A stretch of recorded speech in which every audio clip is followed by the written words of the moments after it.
Something I just didn't realize that my microphone was muted. So yeah, I'm just getting everything set up here. Well, let me check out the username. Squabbly in the chat is saying, "Oh, goody gumdrops." Yes, we are indeed in for some kind of time. I'm not sure what.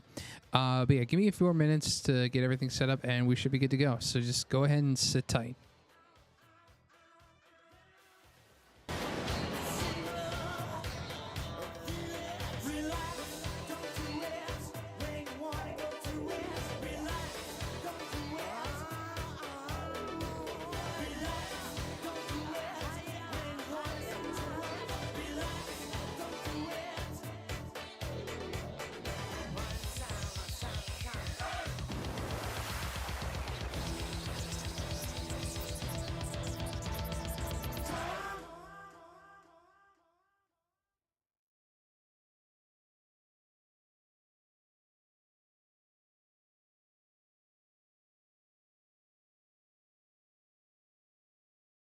Well, shit, I didn't realize the song was already over. Hang on. I just need another minute, so I'm going to find a song really quick to play while you guys are waiting. Yeah, this one's good. All right, be right back.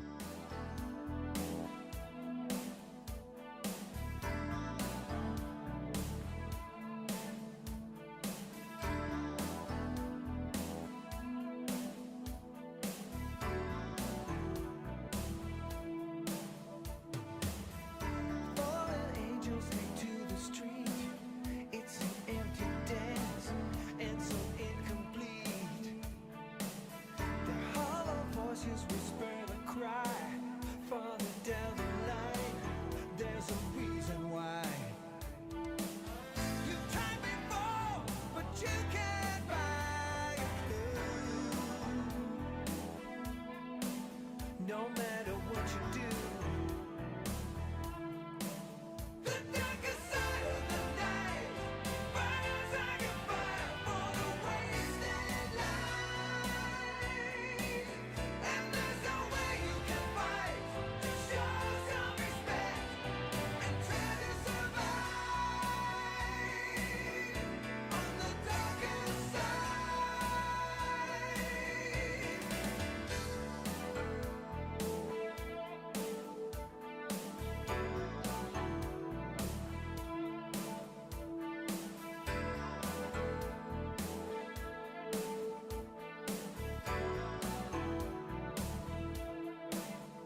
Okay, it looks like I got everything just about set up. I'm gonna stop the song. Sorry for those of you who enjoy listening to a song that I play on these streams like all the time. But hang on, let me first get the ending song pulled up just real quick. Because I know what I'm gonna use. Find it. Let's see. Just give me one. Okay, I got it. All right. Well, obviously that's not going to be in for later. But yeah, we got everything set up. So I'm just going to go ahead and start the intro.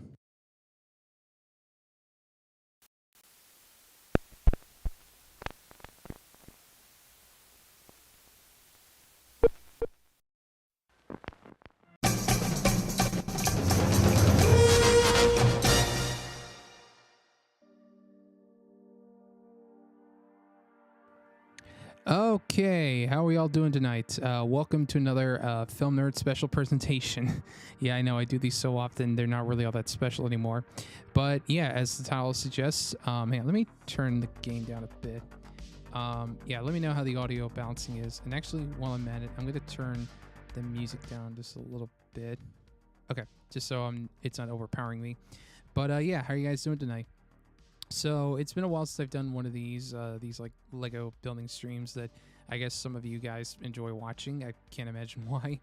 But yeah, so we are going to keep working on the UCS Millennium Falcon. I've got it sitting in the corner on this table I've been using. But I've actually got, before then, I've got some little builds that I can work on while you guys watch. Let me adjust the microphone a bit. So I got it on this big arm. Gotta make sure it lines up properly. Yeah, come on. Yeah, it's a little tight on some of these hinges. There we go. Okay. Lower it just a little bit. Turn it. Twist it. Pop it. Okay. Oh, and now it's sinking. Okay. Let me see if I can tighten that just a tad bit. Okay, that might be as tight as I can get it. All right, so I'll go ahead and switch over to the Zoom 2, and there's me. There's, or at least my hand. So yeah, I got these two poly bags right here. They're basically just like little mini Lego builds, and I got the Falcon sitting right over there. So the first one I got here is, if I can move it towards the camera so it can see it, it's just a little race car, the McLaren F Formula 1 car. Just a little simple build. Trying to see if the camera can pick it up. 58 pieces. And then I've also got this little Batman poly bag. Yeah, this is Batman 1992, meaning that this is Batman from Batman Returns. Only 40 pieces. I would put up a poll to see which one of these two I should build first, but it looks like there's not really enough viewers in chat to really warrant doing any sort of poll, so I'm just going to pick a random one. I could go for Batman because I'm a big Batman fan, but I think I'll just do the McLaren one to start things off. But yeah, this one should only be like... Hang on, let me actually move the camera just a tad. Well, nah, this should be okay, as long as I can just get this all in frame. So... okay. There we go. Okay, let's see. Oh, here we go. Yeah, the little fold-out instructions. Yeah, this should be a pretty quick and easy build. I don't know, just kind of a little warm-up since it's been a while since I've done one of these. But I guess while I'm getting this guy set up, I can just start rambling about stuff. So the first thing I want to mention is I'm really impressed with how well the Slave Girls Are Beyond Infinity video is doing. Like, it's honestly doing way better than I thought it would, because the other day I checked it and it was at like 1.6k views, and I was like, holy crap, people are actually watching this. This is crazy. And then I checked it earlier today. It's already up to like 2,000 views, and I'm like, holy shit. Like, I am genuinely amazed and like humbled by that. Like, you know, seriously, guys, for those of you who watched the video, thank you so much. It really means a lot. Like, I genuinely did not think one of my reviews would get that many hits. I mean, obviously, like 2,000 views is probably nothing for a big YouTuber, but I'm a very small YouTuber, so that's like a big that's a big deal for someone like me. So again, for those of you who did watch the video and liked or commented on it or what have you, thank you again so much.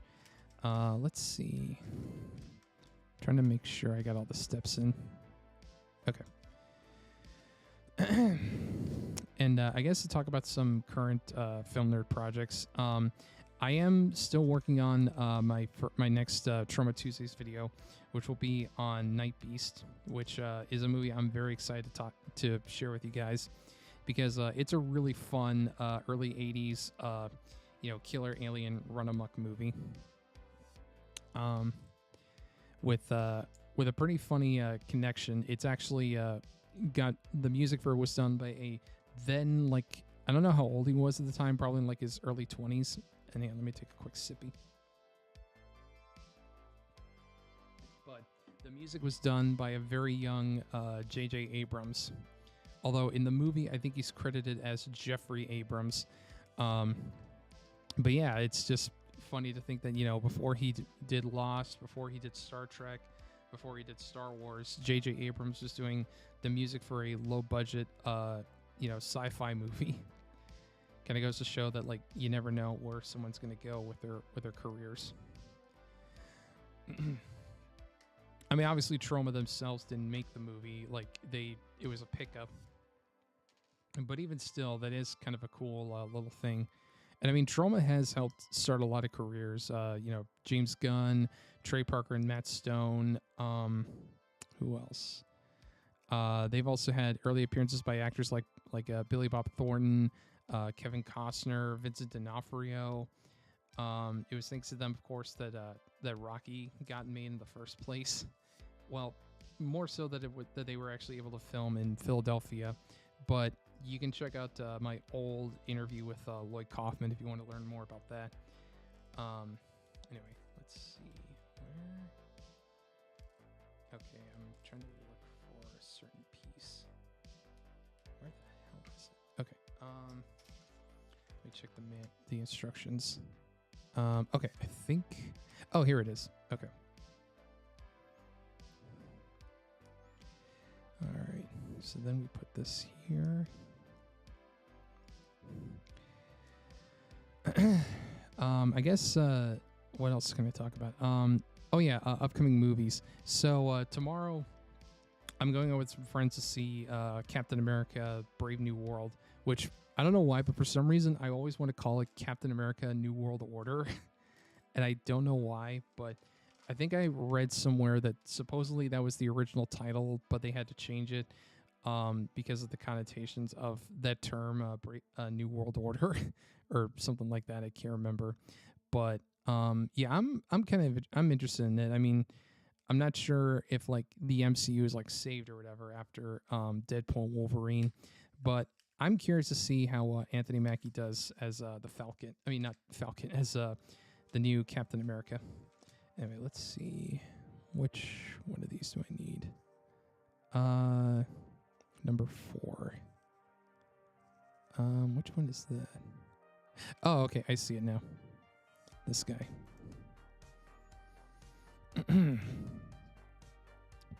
But yeah, guys, folks in chat, how are you doing tonight? Yeah, I know this one's kind of unannounced, as a lot of my streams are, but yeah.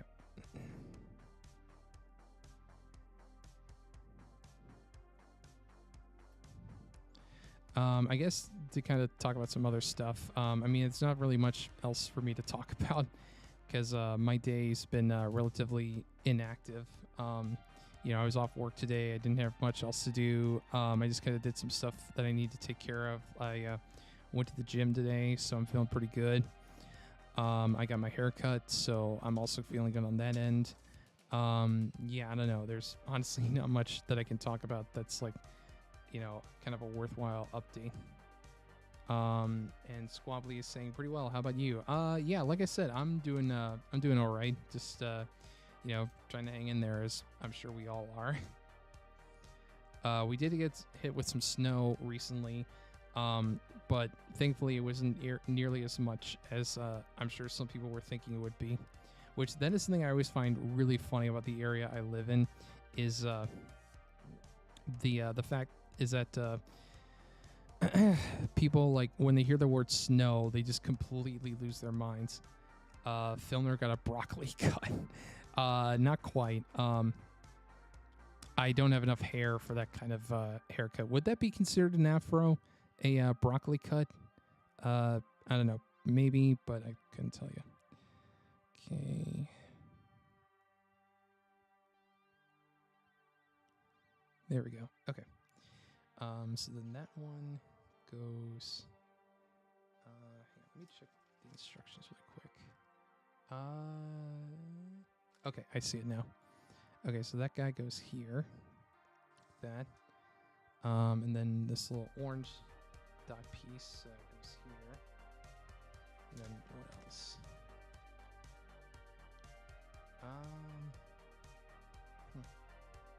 Oh, okay, I see it now, because some of the instructions are a little confusing.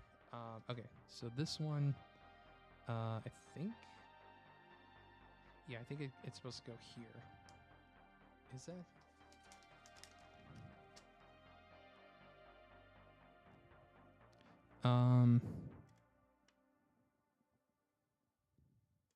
No, yeah, that's right. Okay. Yeah, sorry. Like I said, the instructions are just kind of tiny, and it's hard to really make out what they're saying. But I think I get what I'm supposed to do now. Okay.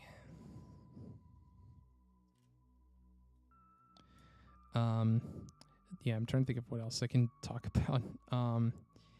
Let's see. Oh yeah, I guess going back to other FilmNerd projects. So yeah, I will be doing a review of Captain America: Brave New World. It'll be a spoiler-free review, of course, but I might also do a spoiler review as like a Patreon exclusive, because I think I've only done like one spoiler review, and that was for Joker 2019. And I have actually wanted to do more spoiler-filled reviews for new movies. So that might be one that I go back to, because I'm sure there's going to be a lot of people spoiling the shit out of that movie. So, I mean, I haven't looked up anything about the movie, so I don't know what to expect, like in terms of plot and all that. Which is generally how I try to keep it. I like to, remain as pure as I can when going to the movies. I don't want to know what's going to happen ahead of time. Just because I feel like if you know what's going to happen ahead of time, then what's the point of going to see the movie? I mean, unless it's like one that that you've seen a bunch of times and it's just your first time seeing it in the theater, then I think that's a bit more understandable. But if it's like a brand new movie, it's like, again, why go see it if you know what's going to happen? But yeah, if you guys are interested in that, I might do that. And also going back to my Night Beast video, I will be doing a like with the other ones, the other reviews I've done, I will be doing a an exclusive like Patreon early cut of the videos. So those of you who are subscribed, who are members of my Patreon, you'll get to see an early version of it before it's released. So, just trying to sweeten the deal. All right, so get this last tire on. Yeah. And we are good to go. So there's the little race car. Oh, and a piece of it came off. That's great. All right. Okay, so let me see if I can get it into frame. Just gotta make sure the camera can see it. So there's the car. Just a little fun tiny car. Right there. Yep. It rolls, so that's good. Okay, and we got a few extra pieces left, but that's the first one. And yeah, I'll just I don't know, use that as toilet paper or something. Okay, so then the next polybag here we got is this little Batman one from Batman Returns, which I actually put this on my list of what I consider to be 12 alternative Christmas classics, because admittedly, when it comes to Batman movies, I prefer the '89 Batman, the first one directed by Tim Burton. But I do enjoy Batman Returns. I don't think it's quite as good as the Batman 89, but it's still enjoyable. You know, it's got Tim Burton's trademark style. It's got Michael Keaton as Batman. You got Michelle Pfeiffer as Catwoman. Danny DeVito as the Penguin. You know, it's still an entertaining movie. It's just, I don't know. My biggest issue with it is that whereas the first movie felt like a Batman movie made by Tim Burton, the second Batman Returns kind of feels like a Tim Burton movie that happens to have Batman in it, if that makes sense. Okay, let me just see here. Okay, yeah, it does come with two different faces.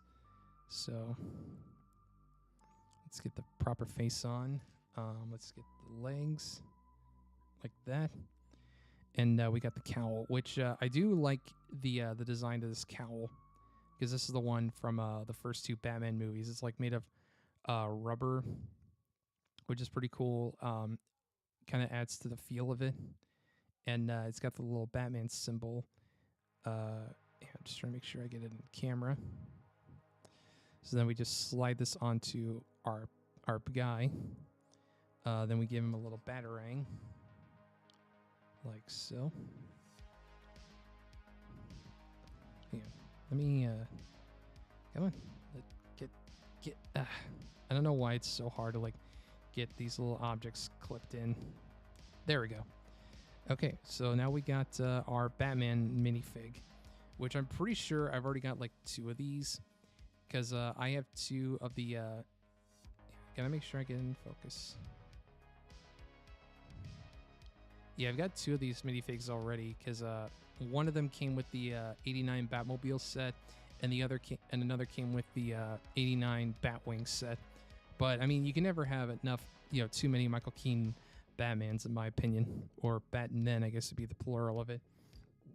So moving on. So yeah, I believe this is going to be like a little gargoyle that he's going to be standing on, looking intense at Gotham City below. But yeah, like I said, Batman Returns is not a bad movie. I just prefer the 89 Batman overall. But there is still a lot of fun to be had with Batman Returns. I mean, if nothing, for one, it's got Christopher Walken, and Christopher Walken just makes everything better. Well, almost everything. I mean, he couldn't save movies like Geely or The Country Bears. Although I do love that clip of him from The Country Bears that goes around a bit, where he's destroying a model of a Country Bear Hall, and he's like, "Oh no, Country Bear Hall has been crushed." Yeah.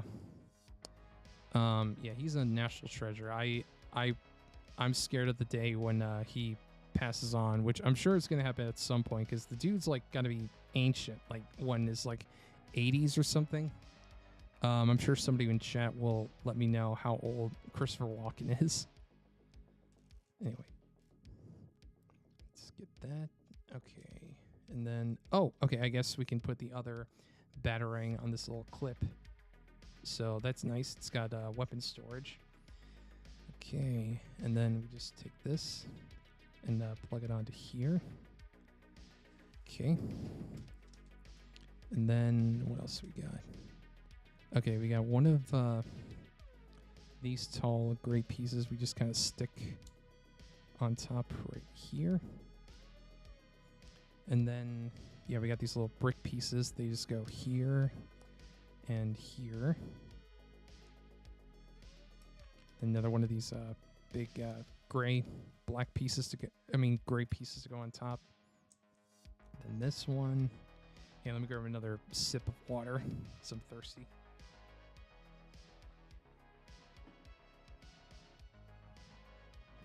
Okay, and now we build the actual gargoyle that's going to sit on here.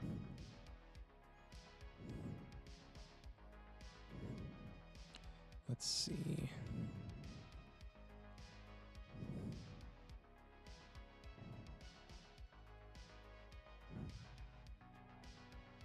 Oh, damn it.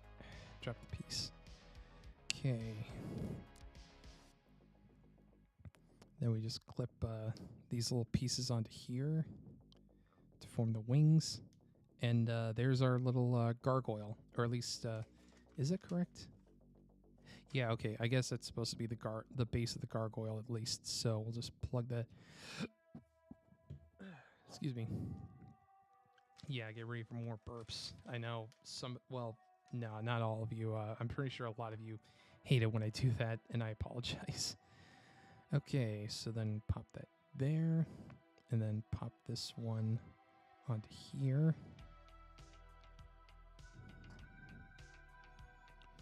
Okay, and then that just connects, okay, no wait, it's supposed to go on the other way. Okay, let me...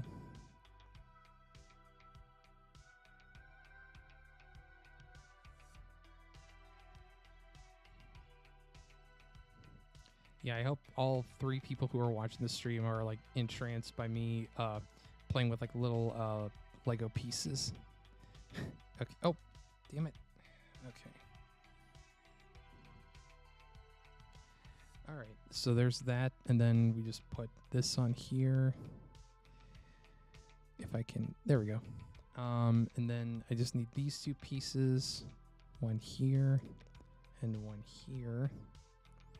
And there we go. That's the little stand.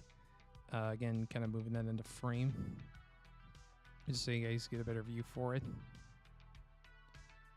And then, of course, we just take the Batman minifig and just pop it onto here. And there you go. There's the finished model.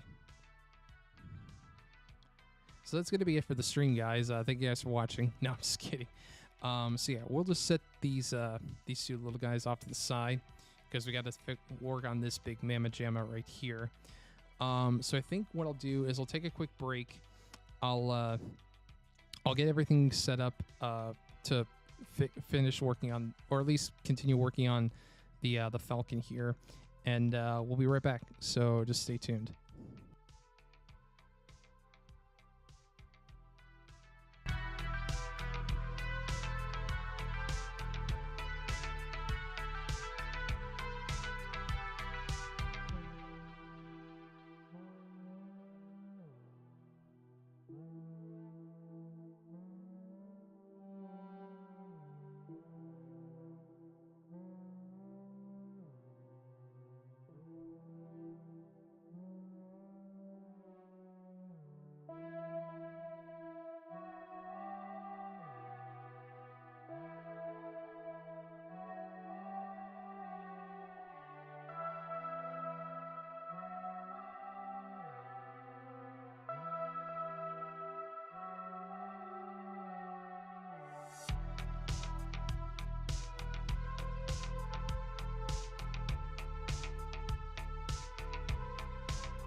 Okay, let me turn the music back down so you guys can hear me better.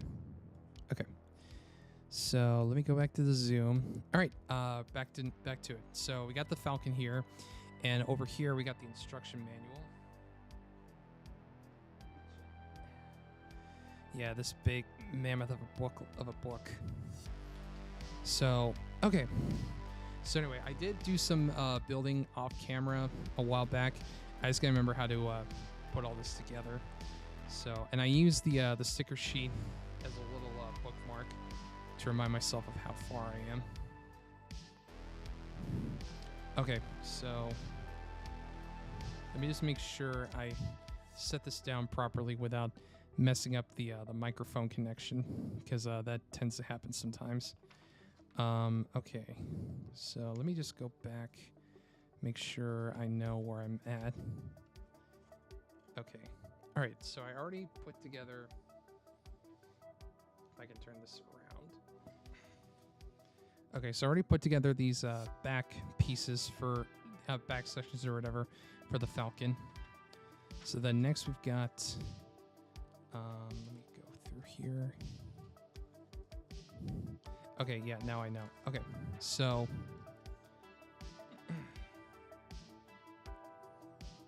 next we got, let me try to move this into camera.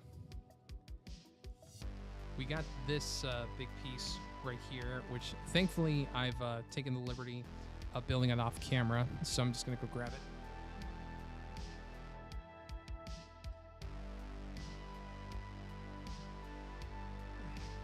And here it is. Okay, so let's see, how does this connect on? Okay, I just gotta make sure I don't like pull any pieces off by accident.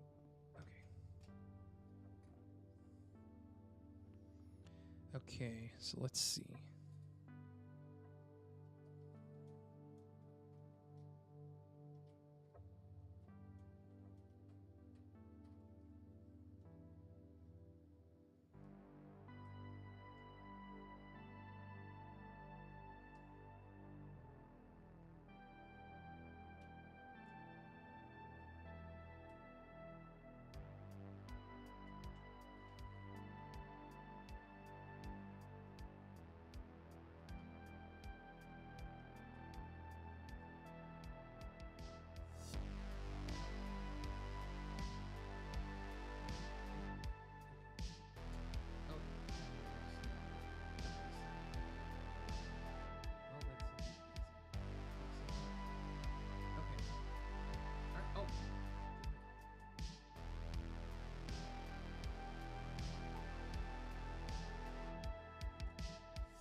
Yeah, let me get up for this, because I think it'll be easier that way.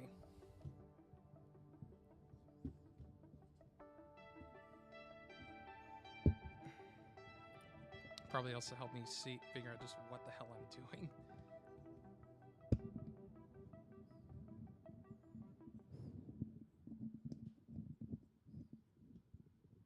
There we go. Okay.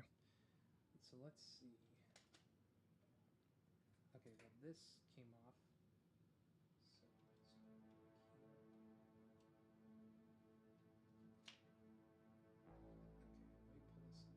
pull this a little closer to where I am. Just make sure it's set up properly. Yeah. Okay, I think I got it. All right, we're good there. Oh, and that fell off, so that's good. All right, should we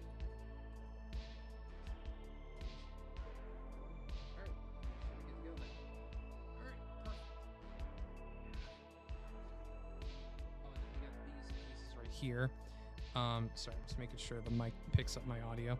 I really should get like one of those lapel mics, so that way I don't have to keep readjusting this mic arm, so you guys can hear me better. Yeah, we got these two sections right here, which I have also taken the liberty of building off camera. So we'll go ahead and attach those.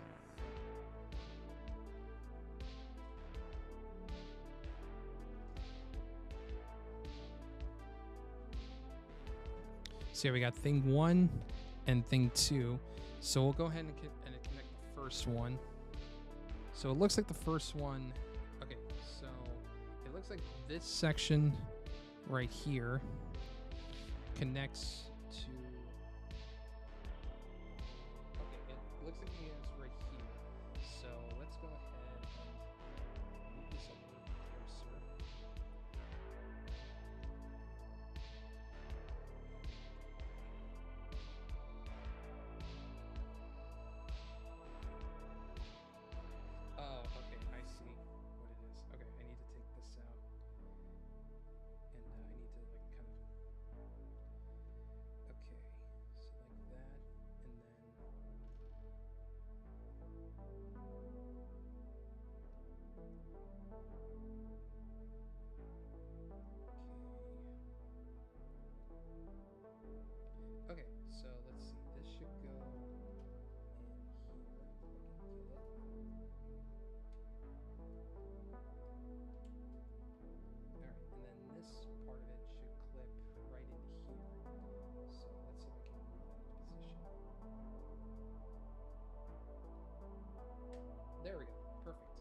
Oh yeah, it looks like the same thing. I'm gonna have to. Oh wait, or maybe no. I don't think I'll have to do that. Let's first do this. I'm not a fan of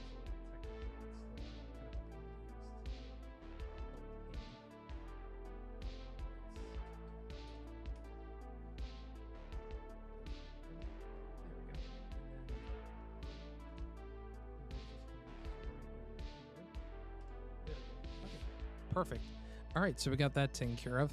So let me push this forward. Okay.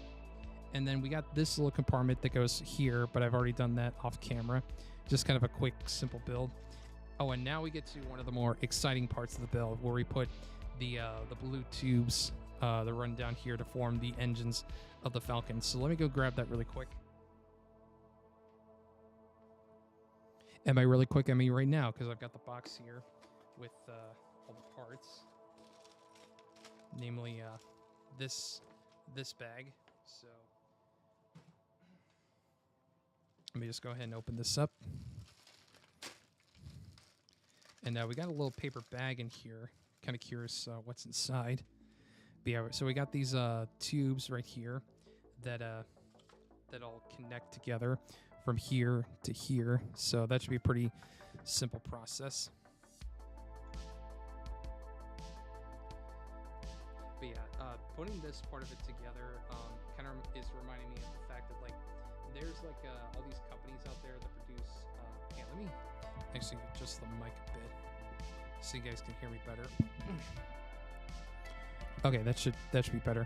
But yeah, there's all these companies that produce all these like lighting kits that you can get for Lego sets to like light them up and shit. I'm kind of thinking about picking up one of those for this set just because. Well, I'm sure I mentioned it in previous streams, but I think it'd be really cool for something like this, especially with how like expensive it is and how big of a set it is. Like adding some lights to it would be like a really cool thing. But I mean, if any of you guys out there know of any have any recommendations for lighting kits, let me know because I'm definitely interested in like something that obviously is cost effective. You know, I don't want to spend like hundreds of dollars on a lighting kit, but one that will look really good. So let me just make sure. Okay, the tube should be fine.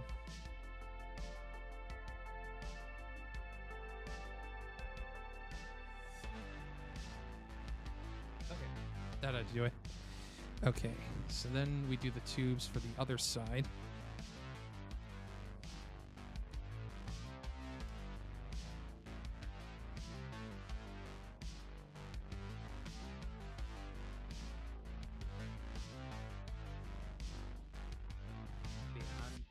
It's probably going to be a long time before this set is finished just because of how massive it is.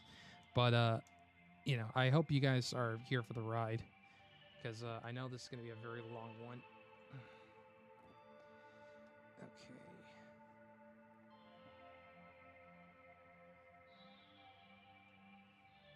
All right, let me just make sure that these are on all the way. Okay. And then we got the last of the blue tubes right here. Okay.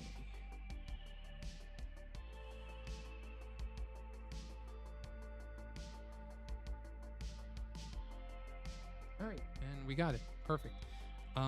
Okay, and then we just take these gray pieces right here, and we just snap them onto these clips right here, and then we just kind of bend them around to here. Then take the other one. Do the same thing on the other side. And come on. Oh, it's not clicked. Okay. Perfect. All right. Now I'm really curious though what's in the bag. Let's see.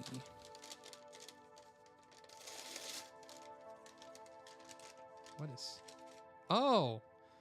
Okay, that's cool. It's the cockpit the cockpit piece. Okay, that's pretty cool. But obviously we probably won't need this until much later, so it's kind of pointless for me to open that bag. So toss it up to the side and we can throw this stuff away.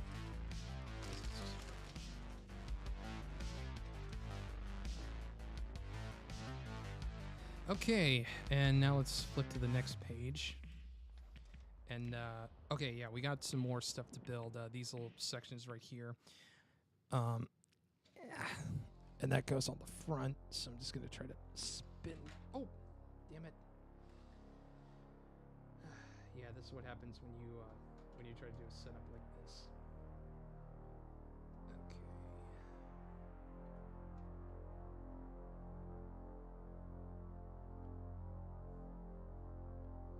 Okay. Okay, so that should be fine. So then we just turn this whole thing around. There we go. The bag I'm gonna need. So for this one, we're just gonna need 6 bags. Well, the bag's marked number 6. So let's see here.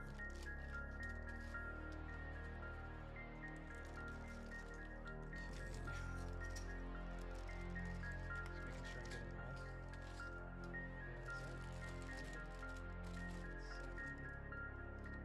This is another 6.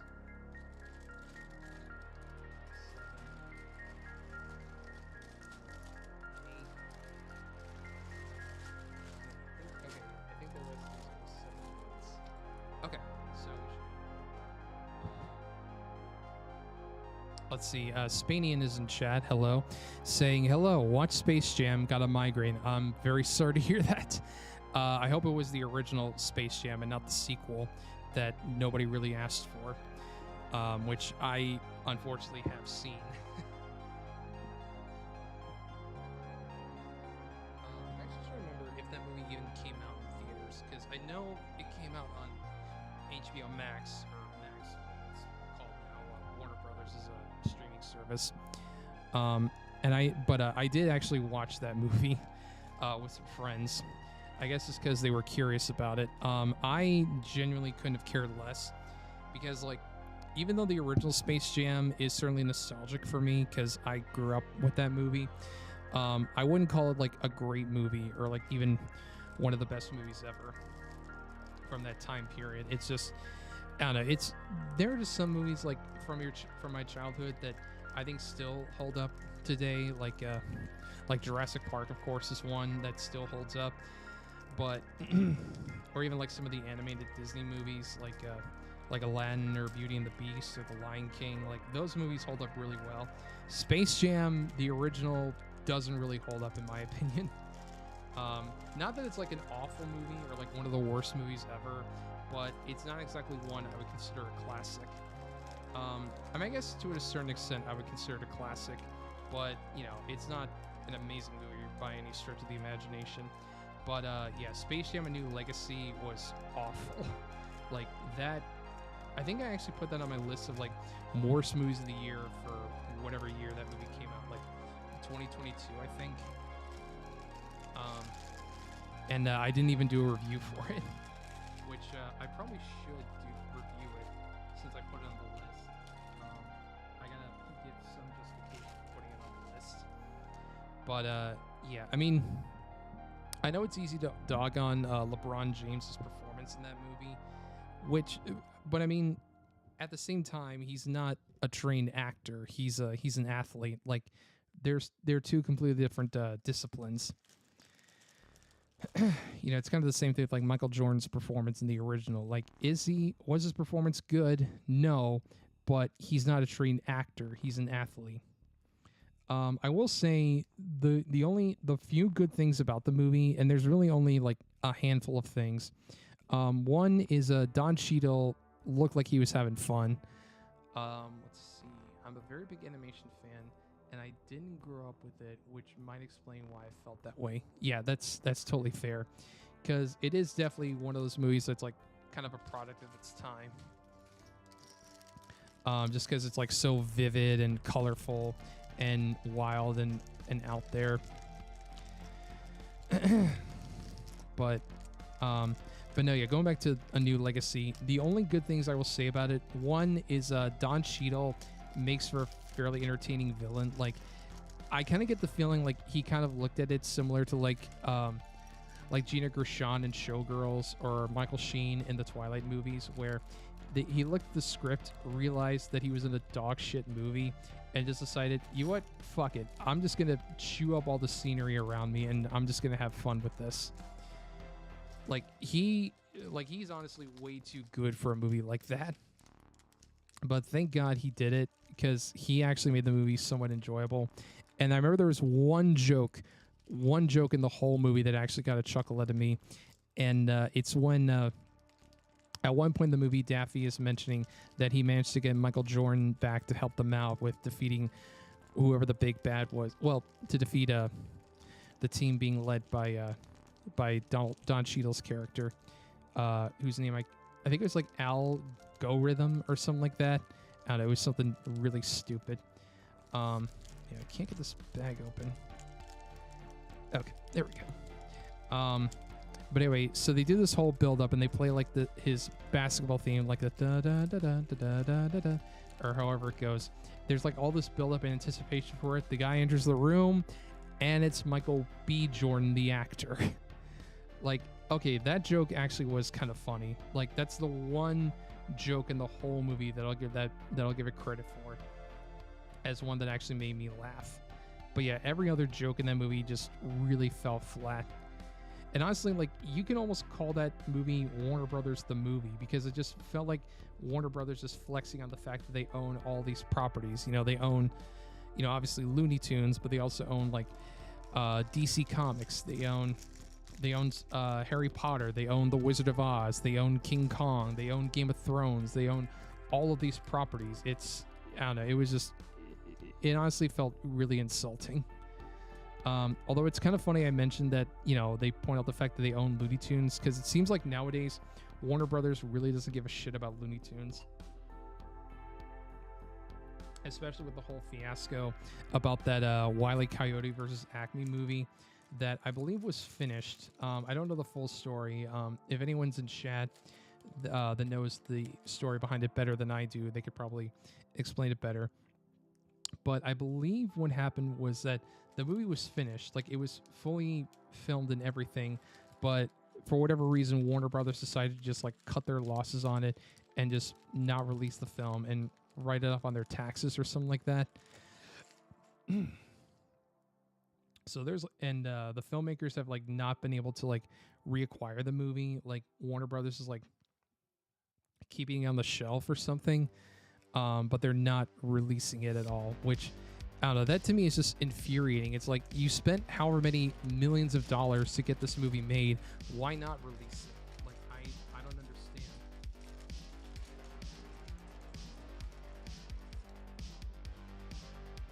And I know some people are probably going to say, well, maybe they just looked at it and were like, yeah, this is bad even by our standards. But like, I don't know, when has it ever stopped a company before from releasing a bad movie? So I don't know. I don't know. I mean, thank God that the Toxic Avenger remake is finally coming out after like a year or so.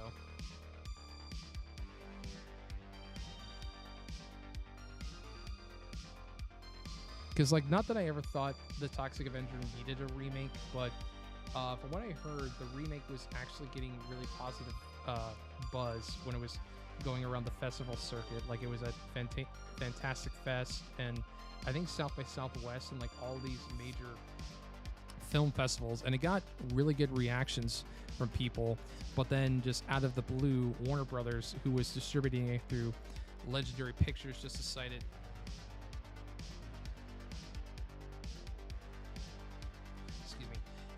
they just decided, yeah, this movie is unreleasable, so we're just gonna shelve it. Like, I don't know, I just think that's so wild to me. Or like what happened with that Batgirl movie that they spent, again, millions of dollars on, but then they held a test screening of it, and it was apparently such a disaster that Warner Brothers again decided to just cut their losses and just not release it. Like,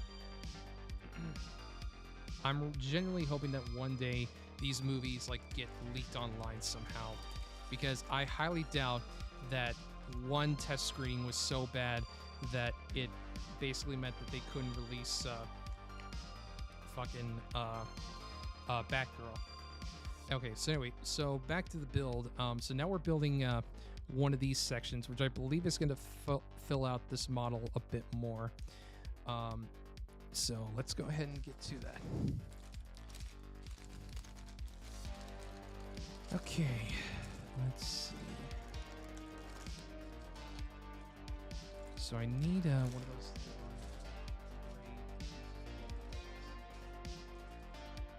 Okay, here we go.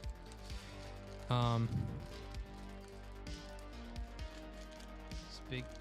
Oh yeah, and Spanian, if you're in chat, I'm curious, since you mentioned you're an animation fan, did you see that new Dogman movie? I mean, I have no interest in seeing it because it obviously is not, meant for my demographic. The Space Jam sequence also in production hell, switching between pitches and staff. During that time, Joe Dante came in and got the green light to make Back in Action, which is fine, but too limited. Yeah, I've been meaning to check out Looney Tunes Back in Action, because I remember when that movie came out, that was like 2002 or 2003 or whatever when that movie came out, and I didn't see it, but I remember, like, because I was like 12 or 13 when that movie came out, I remember seeing the trailer for that, or at least seeing the poster for it, and thinking like it was a sequel to Space Jam. But from what I've heard, it has like nothing to do with Space Jam, and that was like a conscious effort on Joe Dante's part to like not make it similar to Space Jam. But I would definitely love to check it out, especially because I love Joe Dante. Like, he's one of my favorite genre filmmakers. With movies like The Howling, Piranha, Gremlins, of course, Small Soldiers, which that movie is pretty goated. The Burbs, and I mean, if anybody gets Looney Tunes, it would definitely be him. And I've heard there are some pretty good gags in. Here, let me see if I can find. Yeah, fuck it. There's not a whole lot of. Oh, and one of them stuck. There's not a whole lot of pieces, so it won't be that big of a deal. If I just kind of scatter them everywhere, but yeah, I've heard that there's some pretty good gags in Looney Tunes Back in Action. Like, I know that, like, I've heard there's one gag where the characters go to like a character cafe or a commissary or something like that, and they see like a table with like Porky Pig and Speedy Gonzales sitting, and they look depressed because they're not politically correct anymore. And there's like another table where Scooby and Shaggy are sitting, and the quality of animation for them is like significantly worse than everyone else's, because that's true of Hanna-Barbera. Also, do you know who directed Space Jam? No, I don't. I don't remember who directed it, and it's been, because like I said, it's been ages since I've seen Space Jam. Well, no, it hasn't really been ages. It's been more like a few years, because I remember I rewatched it with some friends of mine before we watched the second one. I guess because I was because I guess I wanted to compare the new one to the original, which, like, again, the original is no masterpiece by any means, but it's I mean, it's a hell of a lot better than the new one, which again isn't saying all that much. Let's see. But yeah, Spanian, I'm sure, is probably going to mention in chat who directed the original Space Jam, and it's going to like blow my mind. Okay, so now we need another one of these long green pieces. It's going to plug in here and down here. Okay, come on. I mean, I guess like for who the director of Space Jam was, I could just like check my phone or go onto Chrome, but I'm kind of in the middle of this. And also, my phone is the camera that I use to record these streams, so I can't really get my phone out. Okay, there we go. Let's see. Oh yeah.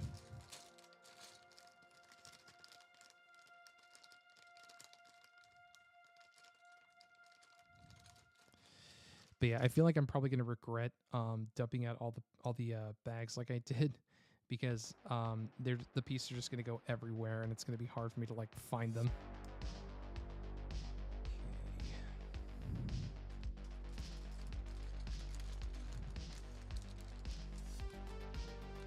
Actually, speaking of Looney Tunes, I think I saw that there was a new Looney Tunes movie coming out called like, what's it called? Like Bugs and Daffy Save the World or something like that. I literally know nothing about it. Yeah, let me make sure.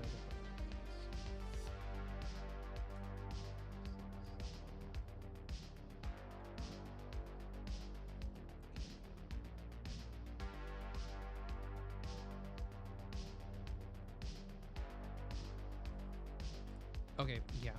So this is the correct one. So I need to plug that back in. Because I need a different one. Yeah. And then that can just go back in there. Okay.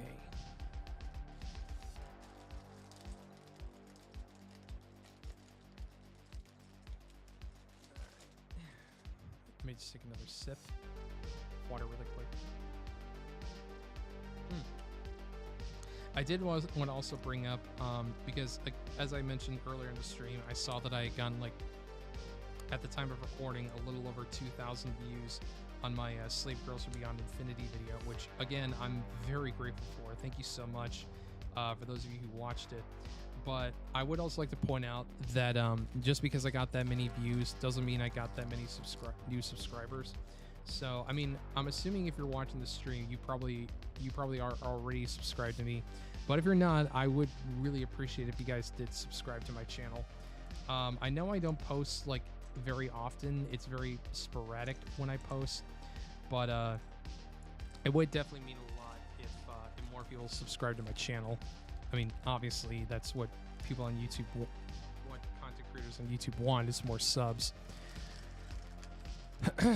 But I would really appreciate it if you did subscribe to my channel, especially because right now I'm kind of hovering around 369 subs, I think. I'm like almost at 370. So if you guys can like get me to that point, I would greatly appreciate it. Let's see, Joe Pica. Let's see, director of some documentaries, music videos, the film like Ride, and numerous commercials that gave him numerous nominations of outstanding commercial direction by the PTA. Oh, okay, that's interesting. I mean, that's not too surprising because I mean I know a lot of commercial directors eventually move on to getting like bigger projects like studio films and whatnot. So that's not surprising to hear that, you know, he was a commercial director before he got to make Space Jam. Or was he a commercial director after that movie? I'm not sure. Let's see. Not that one. It's probably gonna be in like this bag, I would imagine.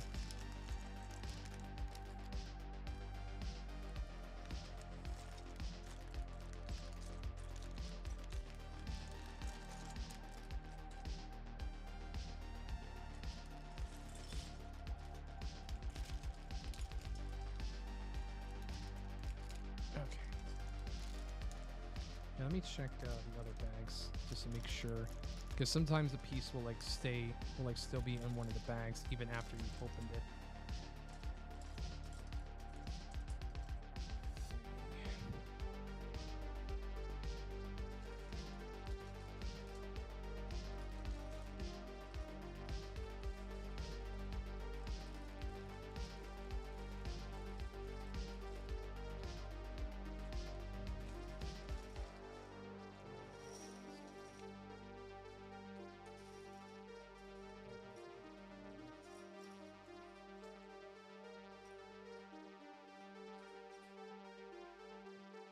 Okay, this is really gonna start to annoy me if I can't find this one particular. Oh, here we go.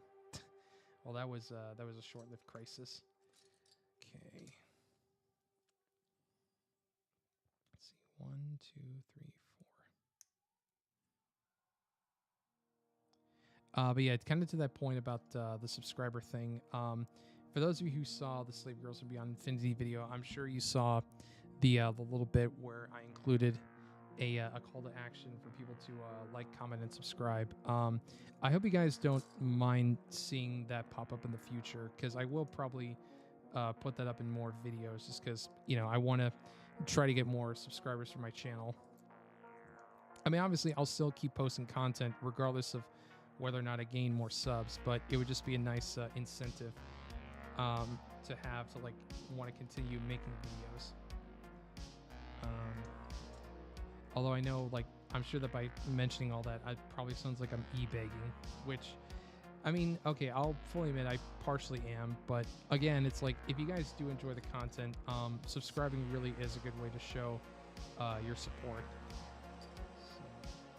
But again, I imagine if you guys are watching the stream, you probably are already subbed. So if you are, you know, suggest maybe some of your friends should check this out. It's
okay.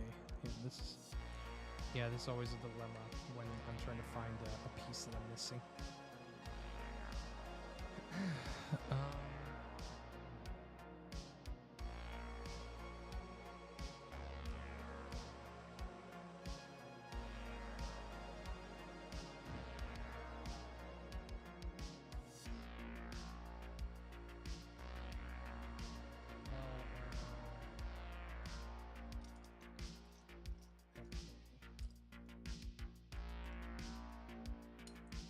Well, I guess if I can't find it for now, I'll just continue on and hopefully I'll find it later.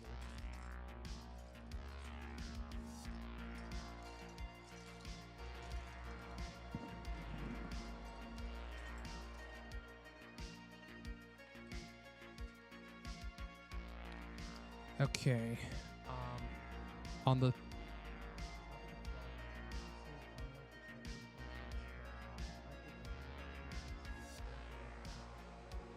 okay, that's good to hear. Again, I don't know. I don't have, like I said, I'm not that interested in Dogman. I mean, not that it looks like bad or anything. It's just, again, I'm not the target audience for that movie. Not that there's anything wrong with like adults going to see animated movies, but I don't know. That's just one that I'm not really feeling, honestly. One anime movie I've been really meaning to see, because I've heard nothing but good things about it, is The Wild Robot. Like, because when I was getting my haircut earlier, me and the hairstylist were talking movies, and she brought that one up, and I was like, I've been meaning to see that one because I've heard nothing but good things about The Wild Robot. Because I remember even in the trailers, when I saw it, I was like, this is going to be something special. And sure enough, it was, from, at least, again, from the reactions I heard, having not seen the movie myself. But kind of off topic, that does kind of, it reminds me just like how disappointing it is to hear that DreamWorks is doing that live action How to Train Your Dragon remake. Because, like, okay, Disney, doing their live action remakes, like, it sucks, but at this point, we've kind of come to expect that from them. But, like, DreamWorks, I don't know, it just seemed like kind of odd for them to do it, especially since they've been having a lot of success with their other animated movies, like, of course, like The Wild Robot, or Puss in Boots: The Last Wish, which I thought was a really damn good movie. And I'll be honest, I really didn't have any expectations for it because, not that I hated the first Puss in Boots, but I thought the first movie was kind of, not bad, but not great. It's kind of like, I was just kind of indifferent about the movie. But yeah, no, the second one really blew me out of the water. Like, I was not expecting that movie to be as good as it was. So that's why it just kind of baffles me that like now DreamWorks is getting in on the whole live action remake craze. I mean, I guess if any of them had to be remade, it would have to be that one, because that one I think would be the easiest to do a live action version of. But I don't know. I just don't see the point. Like, why would you remake that movie? Because, you know, it worked the first time out, so why try to do it again? Like, you're obviously not going to recapture the magic of the original, so why even bother? Like, I don't know, to me it just sounds like a huge waste of time and money. I mean, granted, these studios already have like millions, if not billions of dollars to waste on movies, so, you know, why? So I mean, it doesn't really matter for them. Which is why I always say, like, you know, if you want to show these companies that you don't want these movies to come out, then just don't go watch them. Oh, Anime Game 16 is in the chat. Hello, hello. Nice to see you. But no, like I said, you know, if you don't, you know, just don't go see the movie. Don't, you know, pay money to see them. Don't, you know, support the movie. Like, if you don't want them to get made, don't go see them. It's as simple as that. Which is why, like, for instance, I'm not. I mean, I guess unless you guys really want to see my thoughts on the live action Snow White movie, I'm not going to see that, because I have no desire to see that. It doesn't look good to me, and I'm not going to waste my time and my money on it. I mean, again, unless there's like a burning desire to hear my thoughts on it, which, I mean, you guys should already know, like, if I did go see that I would probably not like it. Like, I would hate it. I don't know, maybe some of you would be happy to see that. Oh, and Anime Game 16 in chat is saying that Tamer's channel got taken down. Yes, I'm well aware of that. I'm pretty sure most everybody who is even somewhat familiar with Tamer's content knows that. I mean, I guess I should speak a little bit about it, because I've done a few streams talking about Tamer's videos, which are probably my most popular streams, which I'm not sure what that says about me exactly. But yeah, I mean, it definitely sucks that his channel got taken down. I'm sure he'll make a comeback somehow. But also, like, I kind of feel bad saying this, but I kind of lost interest in Tamers once I started doing My Little Pony content, because obviously not that I really care about Sonic the Hedgehog or Sonic Underground, but I don't know, his Sonic Underground stuff just really kind of enticed me to watch his stuff. Like, those videos I thought were really funny, but I don't know, I know so little about My Little Pony, and I care so little to learn more about it, that I just haven't watched any of his new stuff. I mean, I think I've caught the premieres for some of them, but aside from that, I don't really watch his stuff. Like I said, My Little Pony just does not do it for me. I have no desire to watch any of that stuff. But anyway.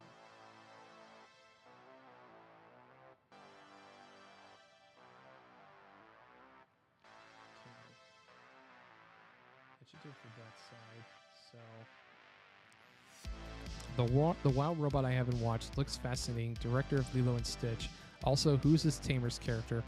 There's a big fan archive, so his videos aren't lost. He's also going to come back on Patreon and another site, possibly Newgrounds. Okay, that's fair. And Spania for Tamers.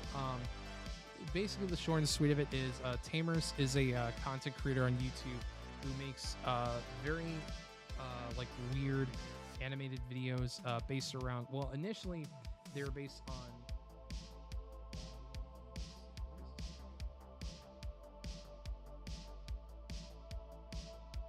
Sorry, I'm just taking a minute to think about where this guy goes.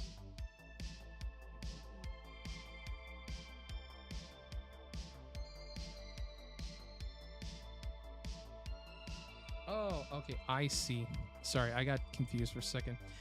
But basically, Tamers makes these like really hastily put together, like intentionally so, animated videos where he pits at. Well, initially it was characters from Sonic Underground, but eventually he switched gears to My Little Pony for whatever reason, and it's basically just them, like a series of like fart jokes and like incest jokes and just really taboo subject material. And I don't know, like his videos were pretty entertaining. You know, when I watched them again when it was like Sonic Underground. But I don't know. Again, once he switched over to My Little Pony, I just kind of lost interest because I don't care about My Little Pony. You know, I really don't. Like, you know, surprise, surprise, I'm not a brony.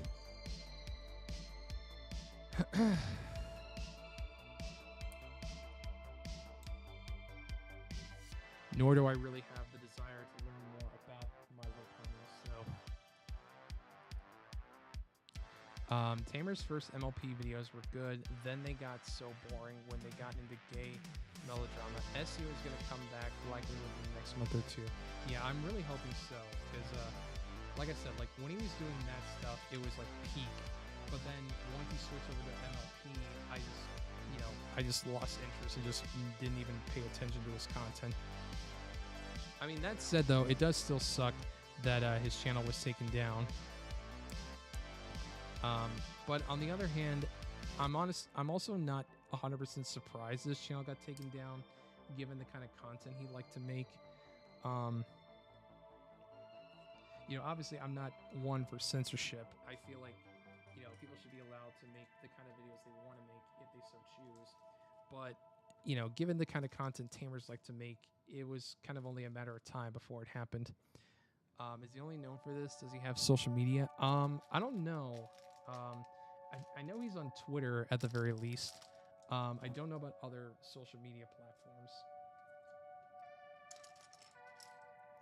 I wouldn't be surprised, though, if he has like maybe an Instagram or something like that. And I see Star Speculations in chat. Welcome, welcome. Don't worry, by the way, you didn't miss much. It's just another simple Lego stream.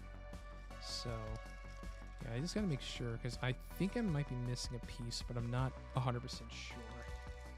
I guess I could get up really quick and just check.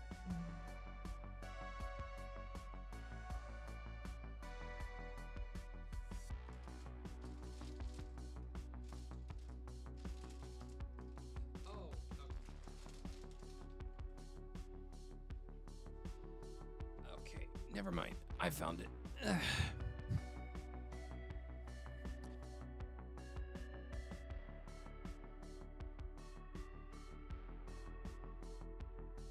Not surprising, because I know a lot of people have been jumping onto Blue Sky. I don't know. I'm kind of thinking about jumping on Blue Sky, if for nothing else than just to kind of chase the trend, since a lot of people are doing it. And, you know, what's one more social media account to add to my long list of them? Which, by the way, if you want to follow me on social media, I'm on Facebook, Twitter, Instagram, and I've also got the Patreon, which I know I haven't been posting on there a lot, but that's mostly just because I've been trying to save it for more like Patreon exclusive content. Just because, like, lately I've been just posting like various like just whenever new stuff I have coming out, but nothing like really exclusive, you know, something that would make it more enticing to sign up for the Patreon. So now I'm just sticking to just doing, you know, exclusive content and nothing else. Yeah, it sucks because he's literally my favorite YouTuber. Please tell us why you have been far away for so long. So, are you talking about me? I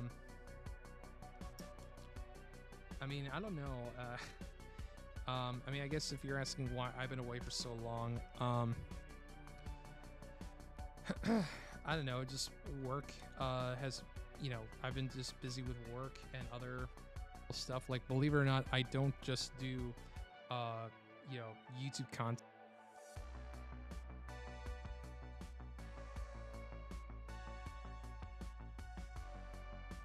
What's the question you were asking me? But yeah, there you go. All right, so moving right along.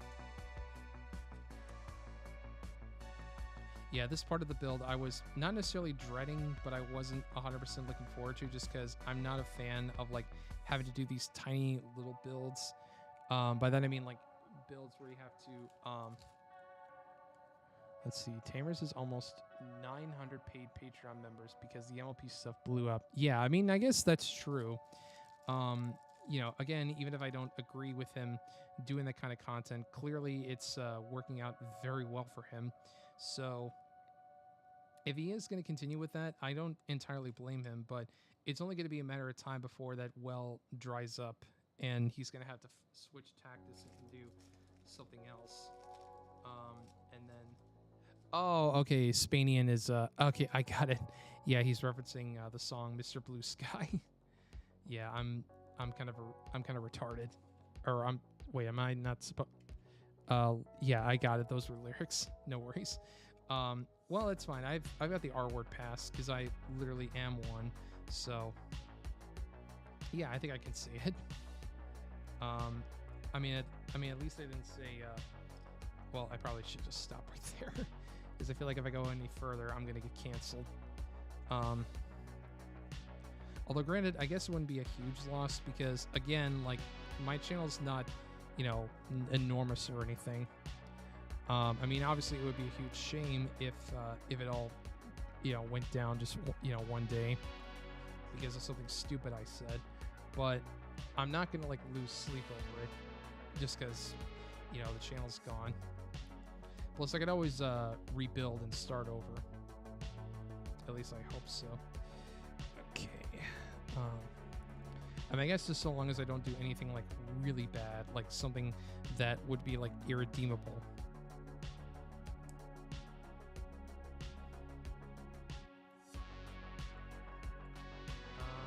Okay, I did see another. Maybe it's in this little bag right here. I'm kind of retarded. Retards unite. Yeah.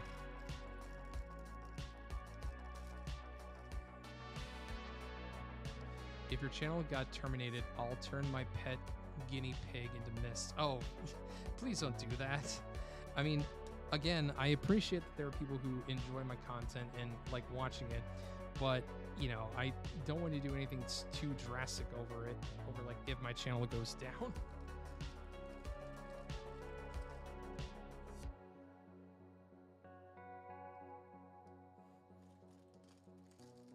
But you know, if my channel ever did get terminated for whatever reason, I mean, I would hope not, because I try to follow YouTube's guidelines as best I can.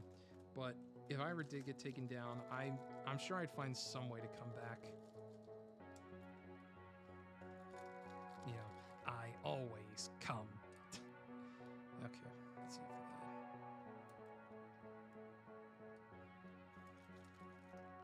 yeah, I'm kind of just like picking these little pieces out of the bag because I'm trying to make sure they don't go flying everywhere. Okay. Oh, here we go.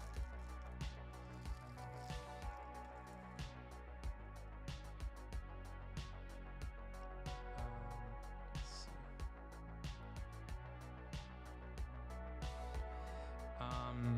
Okay, here we go. Why take it out on your guinea pig? Yeah, exactly. Like Star said, why go that far with it? I mean, you know, if you are upset, if you would be upset that my channel would get taken down, like, you know, I'm certainly happy. Well, I don't know if I should say happy to hear that, but I'm glad to hear that you at least care about my content. But I don't know. I feel like, you know, why a guinea pig? You know? I mean, I guess unless you're like Ed Norton in Fight Club, and you're just like, I just wanted to destroy something beautiful. Yeah. Oh, and if you heard any noise just now, that was the ice maker. I probably should turn that off just in case it makes any more noise. How long have I been going for now? An hour, 20 minutes. Okay, I'm just checking the timer on Streamlabs. I hear more back talk like. I hear more back talk like this. I'm dissolving it in a Coke bottle. Okay, that's good. Take your anger out on a homeless single mother. Oh God, yeah, that's definitely going to get me canceled. People say that I encourage my viewers to go out and, like, not necessarily commit hate crimes, but just go out and, like, murder and, like, torture and murder people.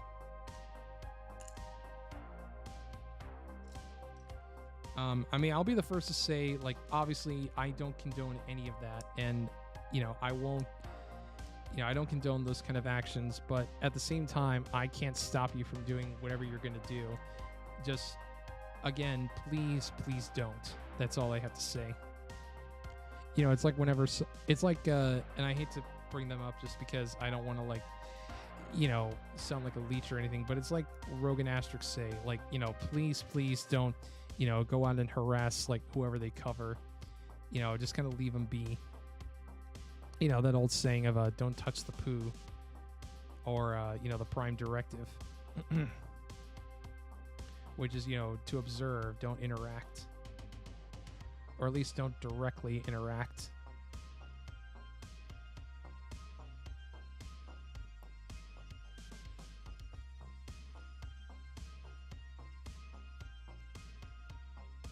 And now I'm in a period of silence as I'm concentrating on this build. So let's see. This guy goes there. Perfect. Okay. Let me take another quick swig of my water.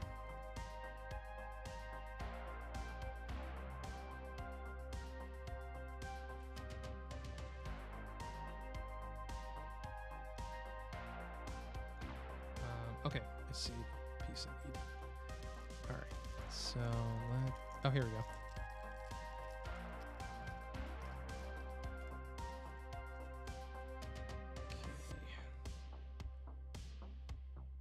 I hope you guys are enjoying the music. It is funny how for my background music, I literally just, like, go on YouTube and just look up, like, background free, copyright free background music, and I just play whichever ones I find that I think sound catchy. As opposed to just having a bunch of, like, music files stored on my computer that I could pull from.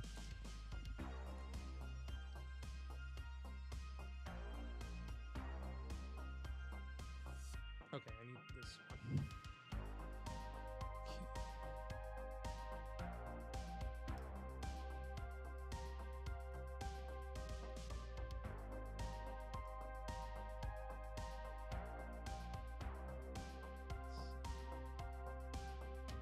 Okay, I see now. There we go. Okay. So we got this whole section built out. So let's move on. Okay, now we got another section to build. Let's see here. So first we're gonna need this and this. I always thought the internet should always be for indirect contact. I mean, to a certain degree,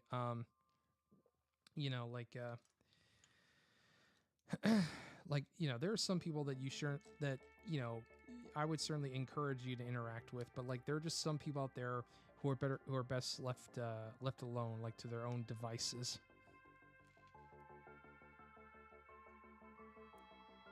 Especially if they're, a lol cow, for lack of a better term. Just somebody who may not be altogether there mentally. Like, just don't harass them and don't abuse them or anything like that. It's that what's that saying? Like, if you stare long enough into the abyss looks back at you. Like, don't become that. It's kind of like with the Daniel Larson thing, where, like, obviously the guy's a creep and a pedo, and he deserved to be locked away. But, like, and even though I do, in a way, condone people hassling him because he's a terrible person, I feel like that also would indirectly do more harm than good, because then he could, like, turn it back on people and say, like, oh, these people have been, like, harassing me, they've been provoking me and attacking me for no reason, and they could get in trouble for that. Even if Daniel is a pedo, like, they would still, he could still turn the tables on them and claim that he's being harassed and stalked. So okay. Alright, so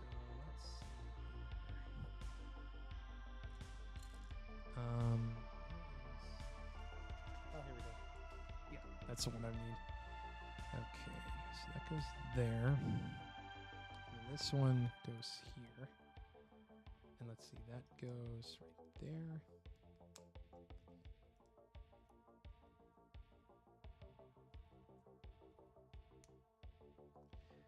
Don't fly too close to the sun. Yeah, exactly. Don't. Well, I mean, I guess to kind of think of going back to Daniel Larson really quick. It's kind of the same thing with like those predator hunter channels. I mean, obviously, I'm all for going after predators, because they deserve it for all the terrible shit they do. But if you're gonna do that, do it the right way. Be smart about it. Don't like do these like little sting operations. So don't bully locals and don't bully homeless women. Got it? Yeah, exactly. If nothing else, take that away from the stream. Don't harass locals and don't bully homeless women. Yeah, I support. Well, I don't know. But the internet is also an incredible system for perpetuating hyper reality and information harvesting, so things like social media are designed to create dependency on it. Yeah, that's a fair point. But I don't know. I feel like, I mean, I'm obviously going to sound like a boomer for saying this, but I do kind of feel like social media in a way has done more harm than good. Like, but at the same time, I think it's kind of indirect. Like, I don't think it's necessarily like, I don't think Mark Zuckerberg and all these guys, like when they created like Facebook, Twitter, and all that, I don't think they necessarily intended for it to have the side effects that it did. But like, it was just more of an indirect thing. So it's kind of the same thing with like AI. Like, obviously, I'm not a fan of AI, but I don't think AI is inherently evil. I think it just depends more on like who are the people using it than anything.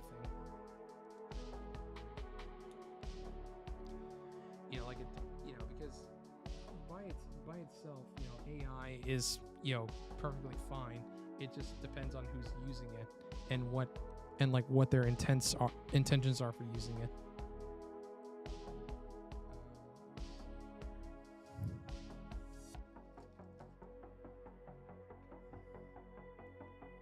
Do I have another one of those like gray slate pieces?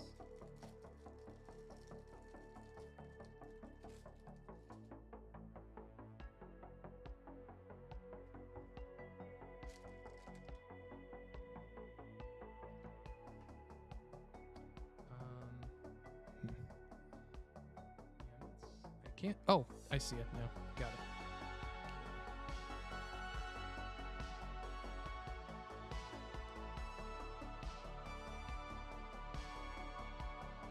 I think the benefits of AI aren't very open, so people are very skewed. Yeah, that's also very true.